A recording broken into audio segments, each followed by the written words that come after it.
Hey friends, Peggy Hall back with you to add some positive encouragement to your life. Can you believe last week I had a video all recorded? I had it on YouTube and I had it set to private, and then I was going to set it to premiere, and I didn't finish the sequence. So that put me in mind of making a brand new video for you for today. And this one is titled Finish the Sequence. And I want to make sure that I bring to you everything that I want to. So I actually made some notes. I don't always read from my notes, but today I thought it would be a good idea, especially since I kind of flubbed it last week. So what I want you to do while I'm getting my notes is I want you to get a notebook and a pen. And we're going to do a little exercise in just a moment, just a fun, it only takes a minute.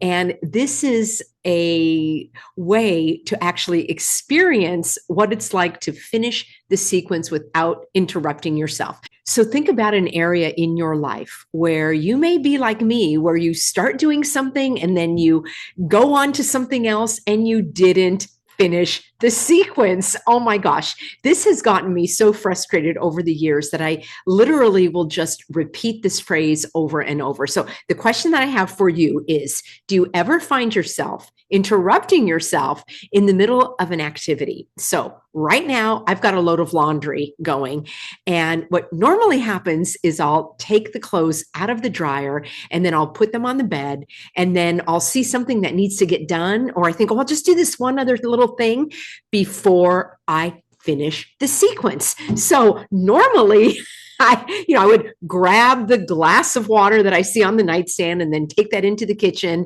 And then I would realize that the dishwasher wasn't unloaded. So I would start unloading the dishwasher, and then I would put those things away. And then I was like, oh, I really need to reorganize this cabinet because and before you know it, I'm reorganizing the cabinets in the kitchen. And then I realized there's something in the kitchen that doesn't belong there. So I'll take it to the garage. And then before you know it, I'm going through some old bins in the garage. And I think, this will just take me about just a few minutes to kind of organize. And before you know it, I'm lost in the memorabilia, going through old boxes. And the day is getting away from me. The laundry's not folded. The dishwasher has not been emptied. The cabinet was not organized. And all I have been doing is running from place to place where I think that I'm being productive because I'm juggling all sorts of things.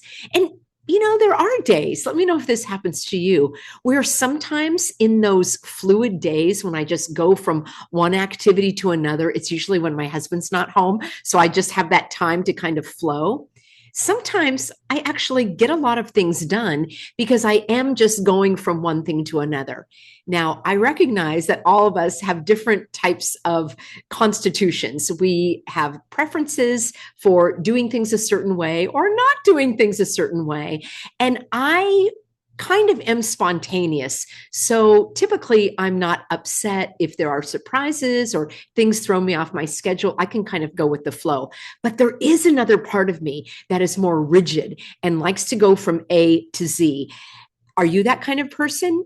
Or are you able to drop one thing, go to another, or do you just hunker down and put the gas pedal on until you finish it? So this is what happened to me last week. I had everything ready. I pre-recorded the video, and I like to pre-record them so I have them ready at 11 a.m. Pacific every Monday. And I think I was going to be out of town that day. So I made sure that it was in the queue, but I never set it to schedule. Because inside of YouTube, you have to actually choose the day and the time.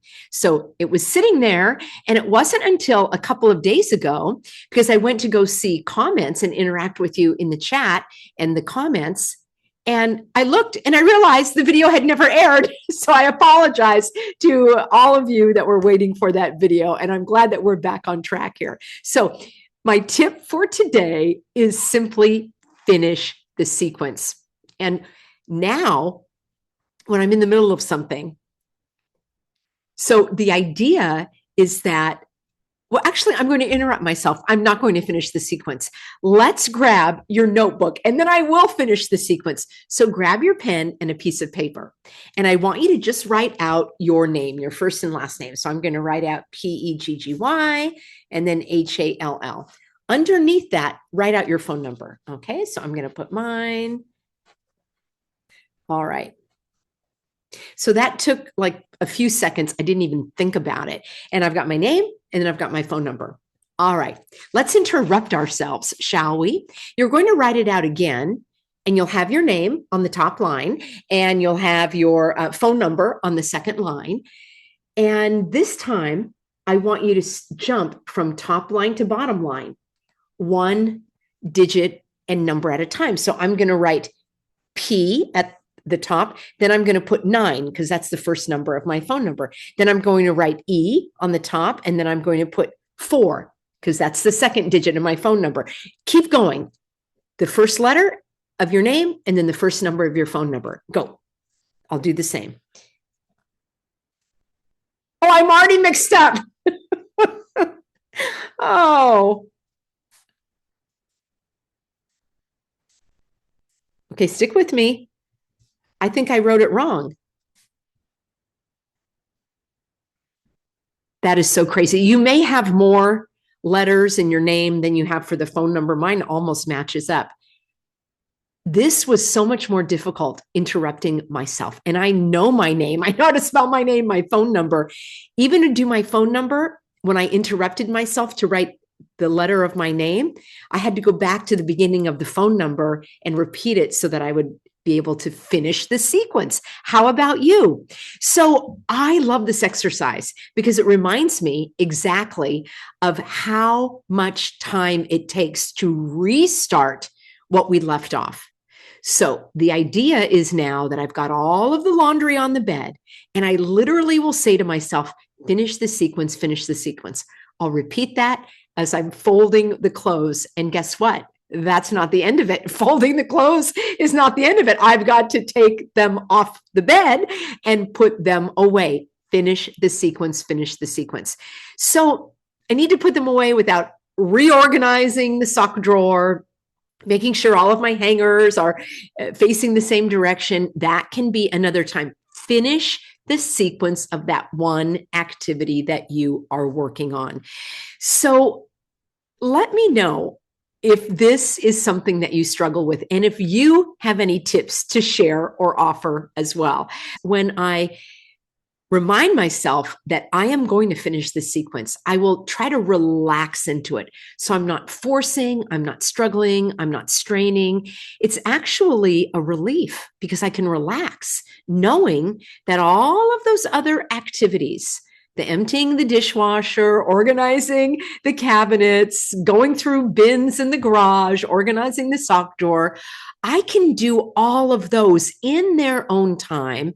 And I can also finish the sequence. Now you may say, well, Peggy, I'm working on a huge project, like getting all of my taxes in order, or I am going through reorganizing the garage, but it was going to take me a long time. I can't do it without stopping. Well, that's where you want to break those projects into smaller ones. So instead of reorganizing the entire garage, start with one corner, start with one drawer, start with one bin.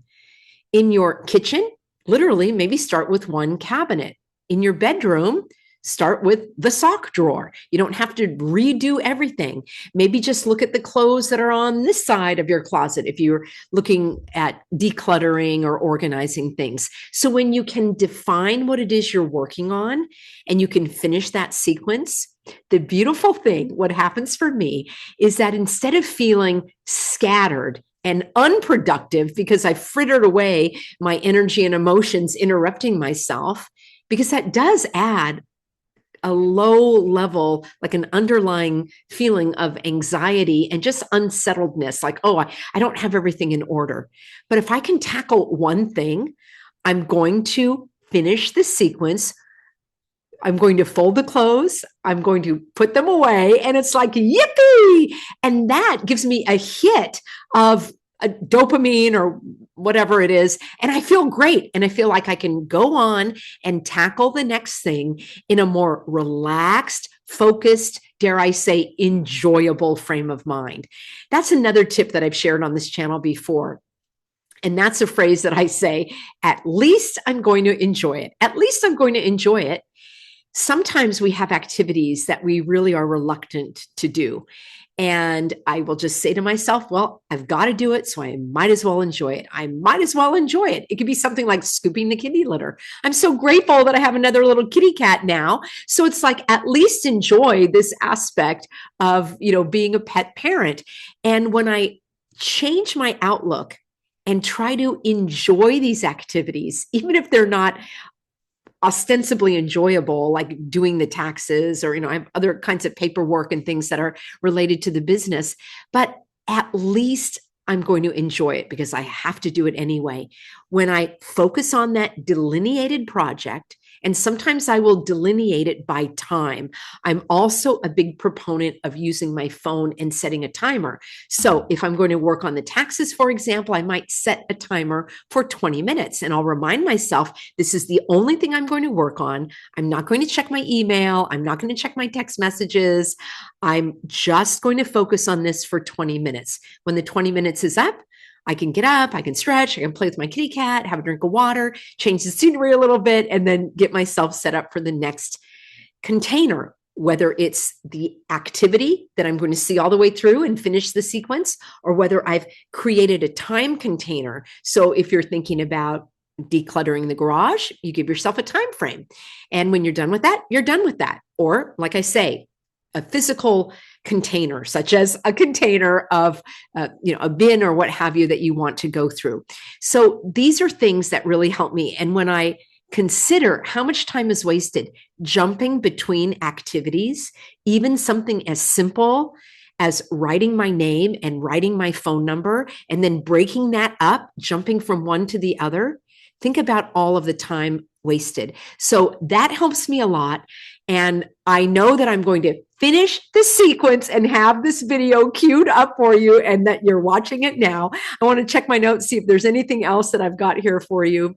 The other thing I wanted to say is, for some people, this is easier than for others. My husband, for example, is a person that can just dig in and finish the sequence. And it's not that challenging for him. It's actually frustrating if there are interruptions or he finds that one thing is leading to another. He likes to finish the sequence and tackle that task.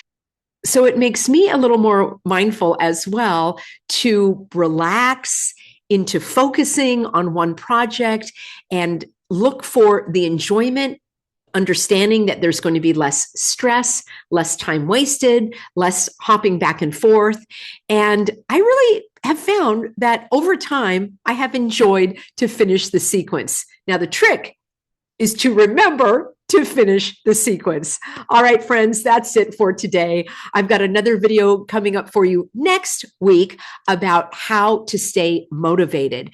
I get so many questions from people that get off to a good start with their healthy eating and healthy living and being more positive and getting started on their projects and getting rid of procrastination, and then they'll hit a bump in the road. So I'm going to talk all about how to stay motivated, and let me know your tips. I would love to read them in a comment below. I'm grateful to have you on board. Remember, I've got a free Substack that is a type of newsletter or blog, and that is at livingswell.substack.com. And that's where I give you a written summary of what I covered in the video, so you can refer to it, you can make notes, you can share it with others, and ideally you can apply these tips and tricks and strategies to help you enjoy smoother sailing and brighter days ahead. See you soon, everybody.